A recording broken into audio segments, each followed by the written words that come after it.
অজয় ফুকনৰ ওপৰত শিল্পী অজয় ফুকনৰ ওপৰত NSA লগাইছে আৰু আমাৰ ভিক্টৰ দাসৰ ওপৰত NSA লগাইছে।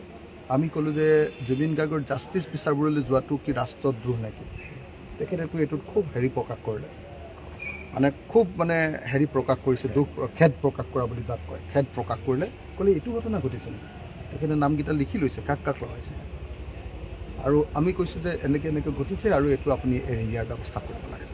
তো ইয়াত প্ৰতিবাদৰ অধিকাৰ নাথাকিব নেকি? তেতিয়া তেখেতে এবাৰ ক'লে যে জুবিন গাৰ্গক লৈ সঁচাকৈ তেখেত সাংঘাতিক ধৰণৰ চিৰিয়াছ। তেখেতে এবাৰেই জুবিন গাৰ্গক লগ পোৱা বুলি ক'লে, তেলেংগানাত লগ পোৱা বুলি ক'লে, আৰু তেওঁ খুব কেনেকৈ ধুনীয়াকৈ মৰমেৰে শ্ৰদ্ধাৰে আৰু খুব সহজ সৰলভাৱে তেওঁৰ লগত কথা বাৰ্তা পাতিছিলে, সেইখিনি কথাও ক'লে।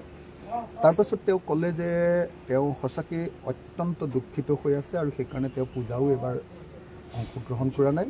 আৰু এইবাৰ তেওঁ অহা 3 অক্টোবৰ তাৰিখৰ দিনা তেওঁৰ জন্মদিন আছে আৰু এইবাৰ ৰাজ্যপালে জন্মদিনো পালন নকৰে। কৈছে যে এইটো গোটেই অসমীয়া জাতিৰ কাৰণে আটাইতকৈ দুৰ্ভাগ্যজনক ঘটনা আৰু সেইকাৰণে তেওঁৰ জন্মদিন পৰ্যন্ত তেওঁ পালন নকৰে। আৰু ক'লে যে আপোনালোকৰ যি প্ৰতিবাদ হ'ব, আমি প্ৰতিবাদ হ'ব বুলি আজিৰ পৰা জনালোঁ।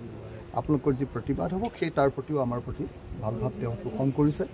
তেখেতেও বিচাৰে যে জুবিন গাৰ্গৰ মৃত্যুৰ উচিত তদন্ত হওক, জাষ্টিছ জুবিন গাৰ্গে পাওক। ৰাজ্যপাল ডাঙৰীয়াক এই ইতিবাচক কথা বাৰ্তাৰ কাৰণে আমি ধন্যবাদ জনাইছোঁ।